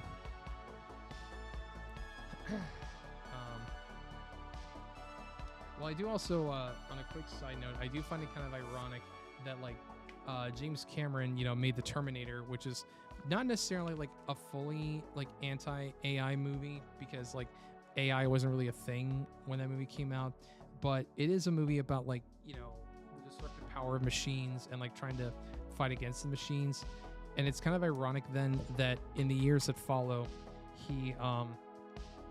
he's like used AI to like digitally remaster his movies, like True Lies, The Abyss, Aliens, and now The Terminator. I love that Millennium Falcon set. Yeah. Also, well, first off, welcome, Oscar Jones. Welcome to the channel. And also, yeah, I do really love this set. Like, to kind of give some background, when I first started building Lego, like, again, because I, like a lot of people, I did build Lego sets when I was a kid, but I eventually grew out of it and then kind of came back to it with the pandemic and whatnot. This is a set that I had always wanted to get. Like, it was kind of, I considered it like my holy grail of Lego, like the kind of set that like I always wanted to have but could probably never get because it's so freaking expensive. So yeah, much to my surprise, my folks actually got me this as like a big Christmas gift. Oh, I just noticed there's a piece missing. And like I was so ecstatic to get this. Oh yeah, there's also the cultural aversion to AI. Yeah, that is true. Yeah, I do think there are a lot of people out there who are just opposed to AI, and in my opinion, rightfully so, because it does threaten, the very nature of creativity. That, like, you no longer need to have like any sort of creative drive to make something. You can just like artificially create it using software.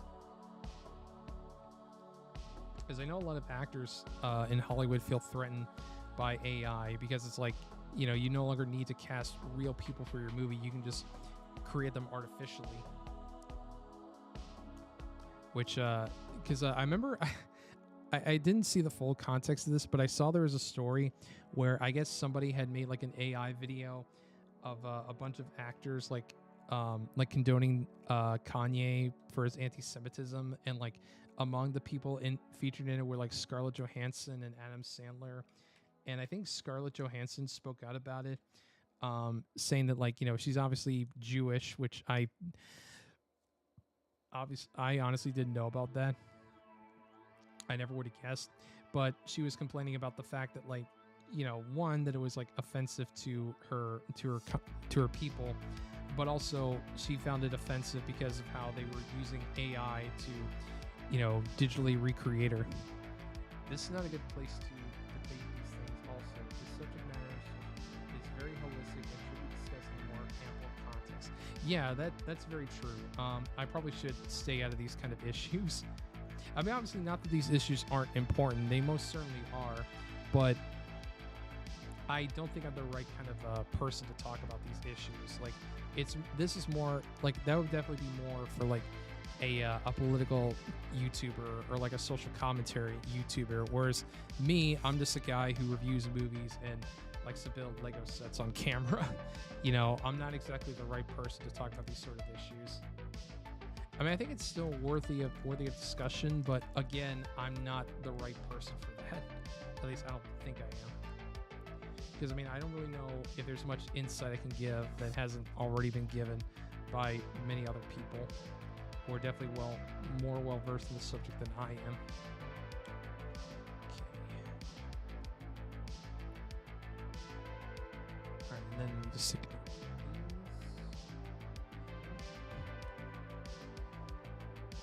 Alright.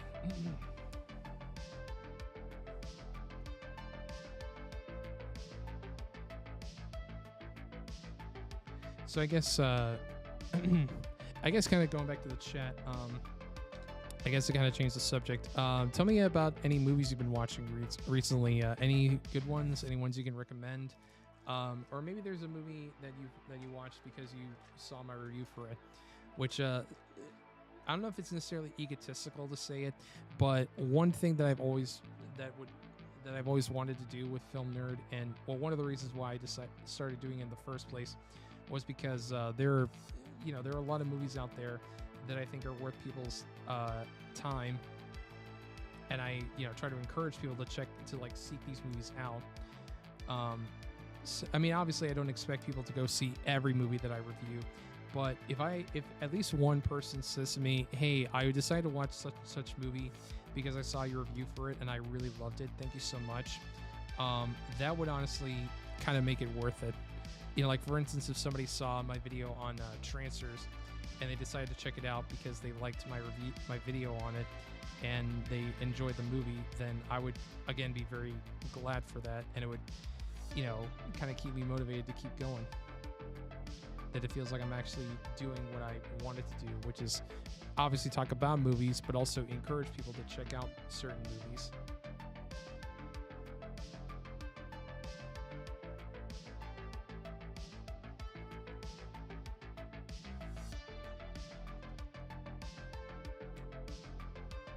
I mean, hell, that's how I discovered a lot of movies that I've since come to love. Is by watching. I see it. Is by watching, seeing other people on YouTube talk about the movies, whether it be like some of the channels I mentioned in the past, like Brandon Tenold of Brandon's Cult Movie Reviews, or Cecil Trachtenberg of Good Bad Flicks, or Peter Gogic of the Cinemasochist. Guys like that, and I hate to admit it, but even like some Channel Awesome folks who have I've watched movies that they've talked about because I like their videos on them. Like, I'll fully admit I watched The Room initially because of Doug Walker's video. And Emily, he wasn't wrong on that movie. Like, it definitely is something that needs to be seen to be believed. And now it's like one of my favorite bad movies ever. Because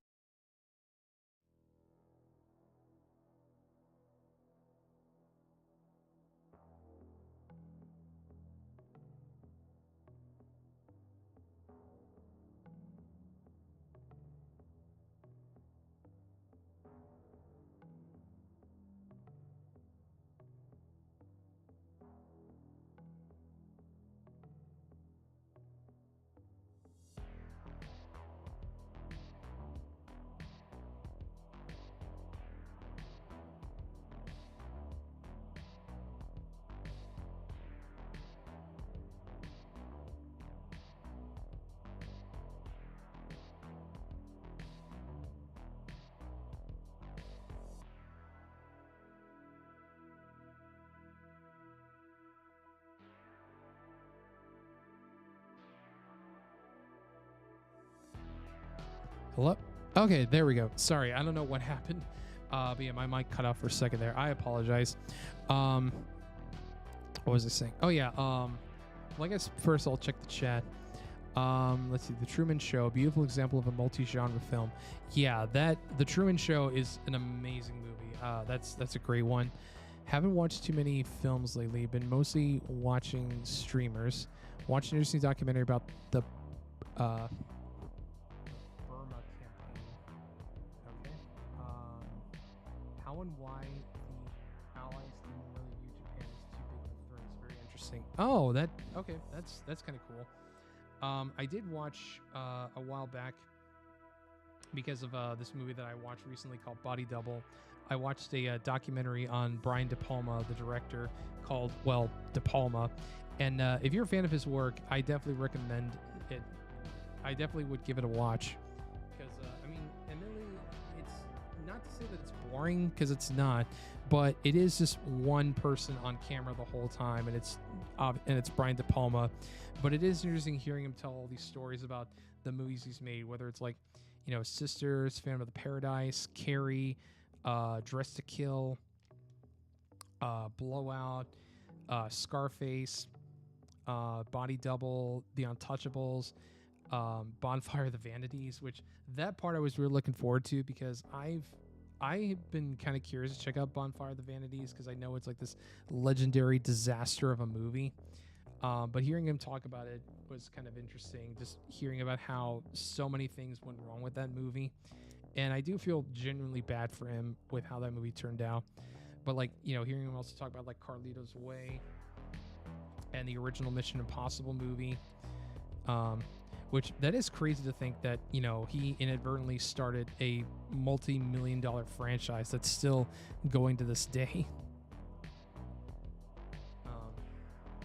And I'm definitely excited for the next one to come out, which I don't know if I mentioned on stream before, but I do find it hilarious that the most recent one that came out was Mission Impossible Dead Reckoning Part 1. And I remember at the end of the movie, they even have a little stinger that says like, stay tuned, or like, coming soon, Mission Impossible Dead Reckoning Part 2. And now the new ones is called Mission Impossible: The Final Reckoning. So, like, I don't know, that totally won't be confusing in a few years. You go from Mission Impossible 1, 2, 3, Ghost Protocol. What the fuck? What else was there? Let's see, Ghost Protocol. God, I can't even remember the titles of them now. But yeah, there's the fifth one, then there's Fallout, and then there's Dead Reckoning Part 1, and then just The Final Reckoning. Like, what? I don't know, I just don't get it. I mean, I guess maybe it's because, like, even though the most recent movie made money, it was considered somewhat of a financial disappointment. Japan and the prosperity sphere in general is a lot more fascinating politics-wise than the Axis. Oh, okay. Sorry, I'm just kind of looking at chat, just seeing what you guys are talking about. But no, yeah, Body Double. For those of you who haven't seen it, I am working on a review for that. I don't know when it's going to be out. I'm hoping to get it out before my review of Captain America: Brave New World. But that is a really awesome, like mid '80s erotic thriller with Craig Wasson, Greg Henry, Melanie Griffith, who is honestly one of the best things about the movie. It's also got a great soundtrack. I mean, the big song of the movie is Relax by Frankie Goes to Hollywood, which I played at the beginning of the stream, and I'm sure I'm probably going to get a copyright flag for that, but I don't know. I don't really care, since, you know, these streams don't really make money, and I'm not even monetized on YouTube, so it doesn't matter in the long run. Let's see.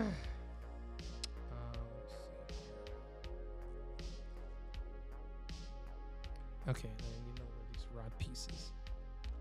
It's also got a great mystery to it, which, admittedly, watching the movie, I kind of saw like where it was going in a little bit, but I wasn't expecting like a lot of the twists in that movie, so it definitely kept me on my toes. I'm a huge history buff. Anything World War II and after. History was my minor in college. Oh, that's cool. Yeah, I am also fascinated by history. Just, you know, especially that old saying of those who don't learn from history are doomed to repeat it. I do think that is very true, because, wait, did I? Oh, crap. I put the wrong one.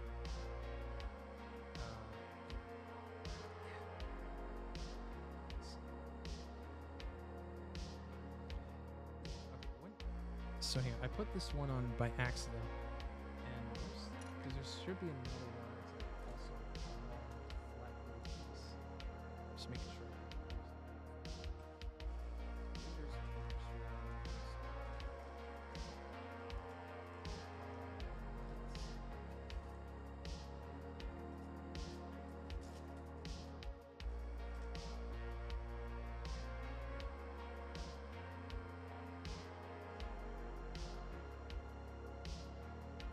That's the one I just pulled off.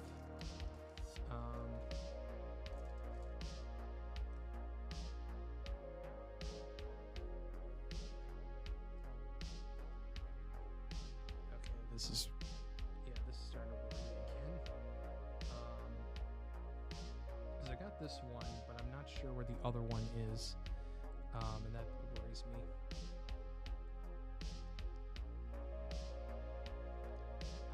Well, wherever it is, I'm sure I'll be able to find it. Let's see here. Okay, it's none here. It's not here.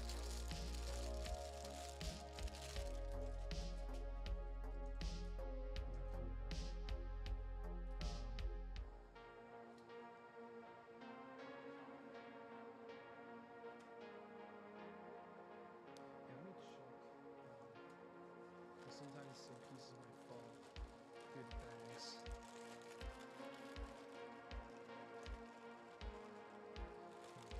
Okay. Well, in any case, I think I'll just move past it, because I don't know if I'm going to find a piece. Okay, so, or actually, hang on, let me check on this part, because maybe that was one where I accidentally put the wrong piece on it.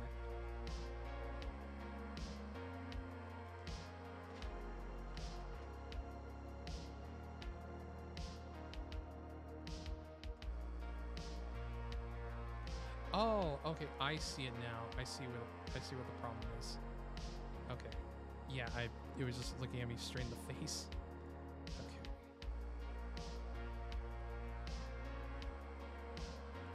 There we go. Okay. Crisis averted.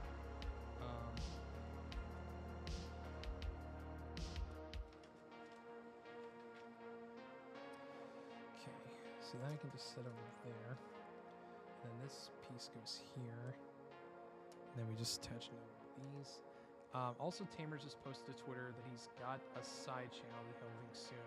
So I guess he's seeing on YouTube for now. Well, okay, that's good. I'm sure Rogue's probably not going to cover Tamer's again anytime soon, because I know he's kind of fed up with him. which admittedly I kind of get that. I mean, because like I said, there's a part of me that still kind of enjoys some of his content, but again, and I know I've said this before, but like once he started getting into My Little Pony content, I just really tuned out. I just lost interest because I just didn't care.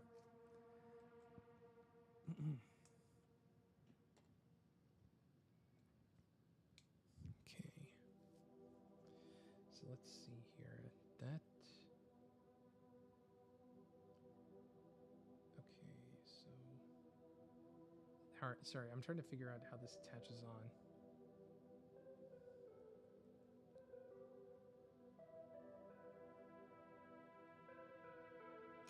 Oh, okay. I see it. Got it. Okay.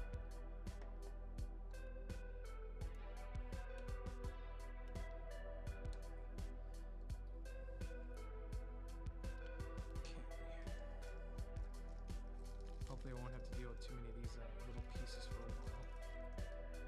I need 6 of these. 3, 4, 5.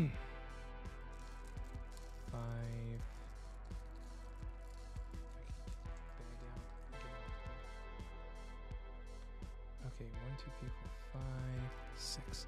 Spanian is saying, on the topic of movies seen, Crumb is one of my favorite movies. It's really well done and so fascinating to a cartooning and sociology buff like me. Oh, and propane.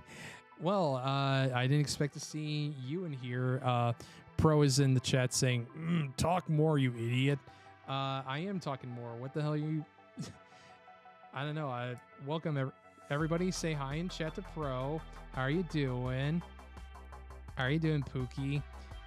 You still mad at me about The Last Jedi? But yeah, shit. Yeah, I know. Uncle Pro. I didn't expect to see him of all people show up in this channel. I mean, I don't know. Fuck. What else should I talk about? I mean, I've been doing nothing but talking this whole time. I've been yapping more than Kusari. Oh yeah, I know you are. Well, you're just sore because Last Jedi is trash. I mean, okay, all right. This is the only thing I'll say about it. Do I think it's a bad movie? Not necessarily. Do I think it's an amazing movie? No, I don't. I still stand by that Empire Strikes Back is the best Star Wars movie, objectively. I just didn't hate Last Jedi as much as everybody else did. Now, Rise of Skywalker, I'll fully admit, that is hot garbage. Like, that is doo-doo water. But, I don't know. I still, honest to God, Pro, I do actually kind of think sometimes about that debate we had on your stream, which I still don't know if I necessarily won it or not. All I know is, like, I feel like the audience kind of lost because they just listened to 2 Riri screeching about dumb space movies.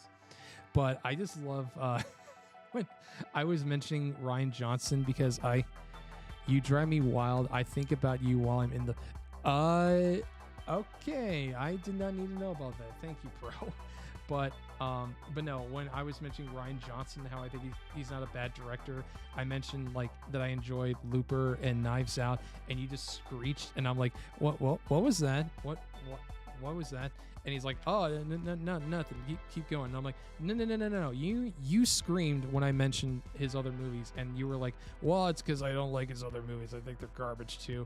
And I'm like, okay, fair point. I mean, obviously you're allowed to like and dislike whatever you want to. I'm not going to stop you from having a good stream. Well, thank you, Pro. It was nice seeing you. Well, this is certainly unexpected. Didn't expect Pro to show up in the chat. I'm sure Rogue's gonna have a few things to say about it on Saturday. I don't know, maybe. Which, by the way, I don't know if Pro will ever hear this last part, but I am glad that he decided to unprivate his videos because I love the call between Rogue and the California Crook.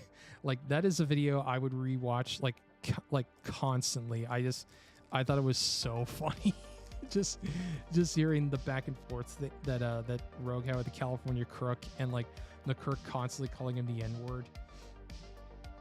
like to the point to where at one point Rogue was like, "What church is with the blacks? Are you telling me you didn't like when we had a black president? Then you had a problem with that?" And the guy's like, I didn't." And then Rogue's like, "Well, why are you saying the N-word then? You fucking racist." And then I think one of my favorite moments in that call is near the end of the video when it's just a period of silence and Rogue just goes, "This motherfucker just called me the N-word." I mean, yeah, well, I mean, that's how I react to it. You know, it's like, this dude just called me the N-word. But no, like I said, I'm glad that those videos are back up because I was very disappointed when they were taken down.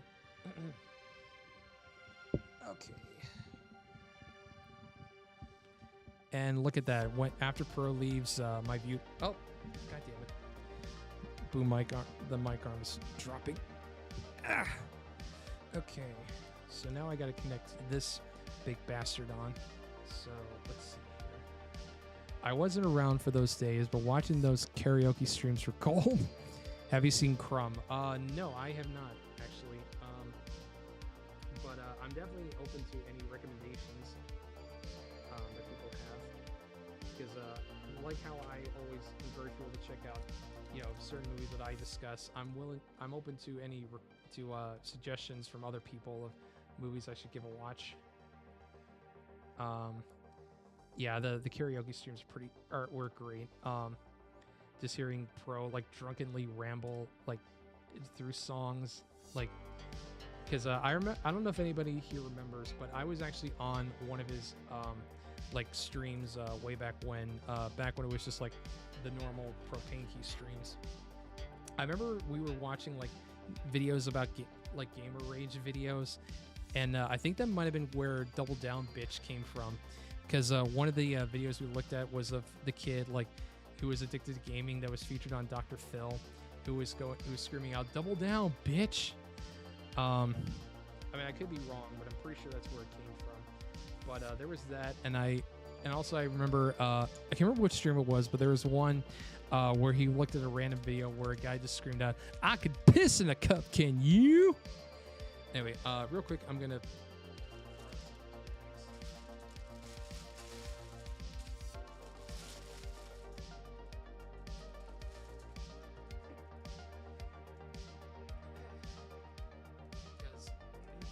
Again, like I said earlier, I did do some building off camera.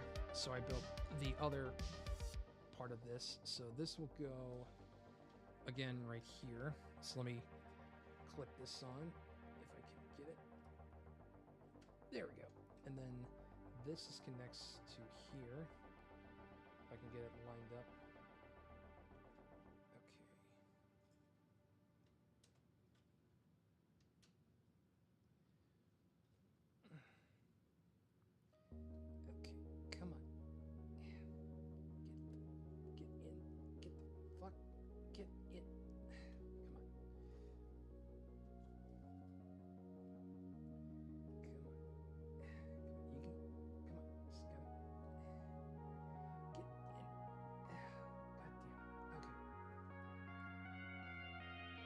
There we go. Okay. Okay. All right. It's starting to take shape. As you can see, it's going to be very, very big. Yeah, I'm not sure where the hell I'm going to put this thing. Oh, yeah. And then we got these little, like, shell pieces, or whatever you want to call them, which I think this is another one that I did off camera. Let me actually... Yeah, I built one of these off camera, and I'm trying to remember which one of these it is. Like which side this goes on. Okay, yeah, this one doesn't go on this side, it goes on this side. So I believe, oh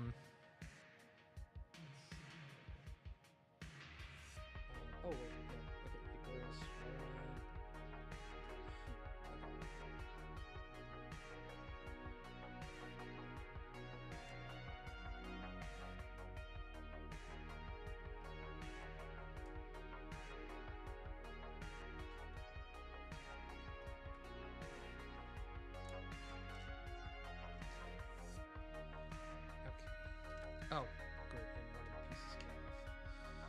not a big deal. I can just reattach that. Okay. Actually, let me go through these instructions and see if I can find. Okay, here we go. Oh no, that's not it. Okay, I need to go back.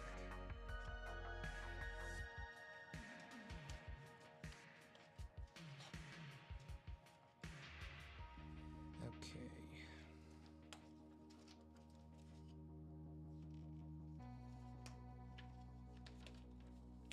Here we go. Okay.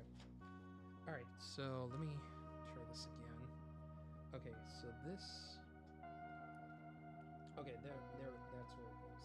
All right. So let me see if I can.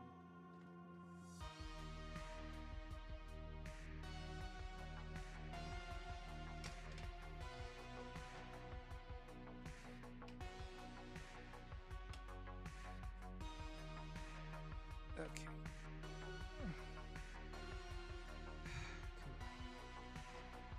I gotta just put some elbow grease in this. Okay. There we go. And then this just should slide all the way in.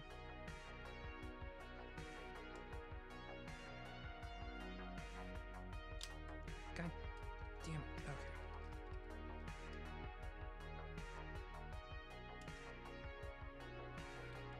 Okay. Gotta push this back out. Okay.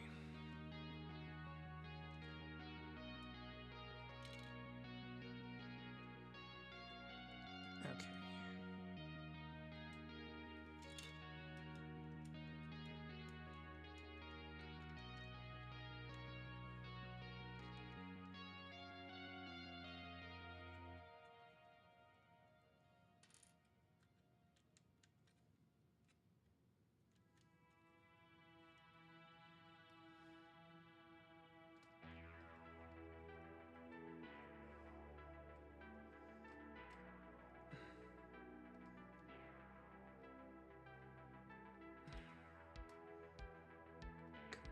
Why is it not?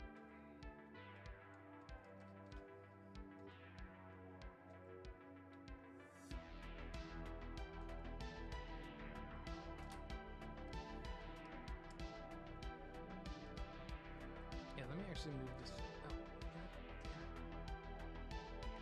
Yeah, I'm just breaking this goddamn set. Trying to get this piece on. Okay, let me move this over a little closer. See if I can get it lined up through here.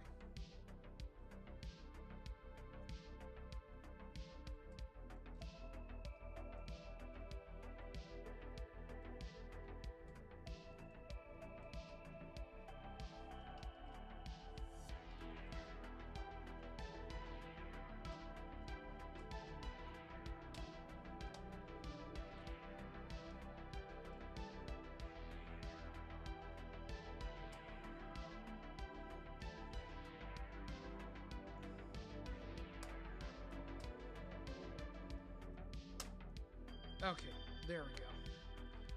All right, I got it on. Perfect. Okay, speaking of Legos, watch the Lego movie, a Lord and Miller movie. Yeah, that's a really good movie. Like that actually was the movie that like kind of, well, I mean, I saw it like before I seriously got back into Legos around like the start of the pandemic, but yeah, no, that the first Lego movie actually did kind of start the interest a little bit for me. Like it made me a bit more interested in getting back into Legos. Like so much so that I think after I saw the movie for the first time, I went to my local Lego store and was just kind of browsing. Like I think I might have bought like a little set from the first movie, but nothing like too crazy. I think I might still have that set. Anyway, what time is it? I've been going for a little over 2 hours. Oh wow, it's my time. It's about quarter to 11. Yeah, I think now, because I think I made some pretty good progress here. The set's definitely taking shape a little bit more, I think. I might do some more off-camera building just to kind of like expedite the process a little bit, especially like getting past some of the builds. like putting the these little pieces onto like the bigger parts. So I don't know, I'll decide what I'll think about it. Now I'm just kind of rambling at this point. Okay, so I'm just gonna go ahead and start wrapping things up. There we go. Let me go through this.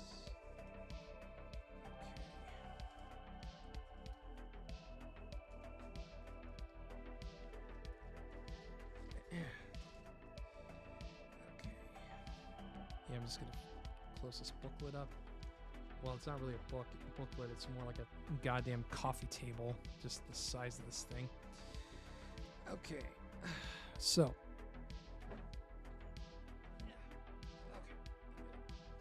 Okay, so I'll move the mic down so you guys can hear me better. But yeah, I'd say so far this, we're definitely making some progress. Definitely a long ways away from actually getting this thing finished, but I think we're at a pretty good spot. So I guess, and I think the music's over. So yeah, now's a good enough time to kind of, again, wrap things up. So I guess to kind of close out, all I'll say is thank you guys for watching. I guess in terms of new content, if you haven't seen it yet, check out my new video on Slave Girls and Beyond Infinity. It's a really good video, at least I think it is. I'm still working on my Night Beast video. And also tune in on Friday, where for Valentine's Day, me and the lovely Ms. Mimi are going to be reading I Will Survive, the notorious Zootopia fan comic. I won't go into further detail about what it's about, but if you know, you know. So, but yeah, that's going to do it for this stream. Thank you guys so much for watching. Look forward to more videos and more views soon. And until then, I will see you guys in the next one. Take care.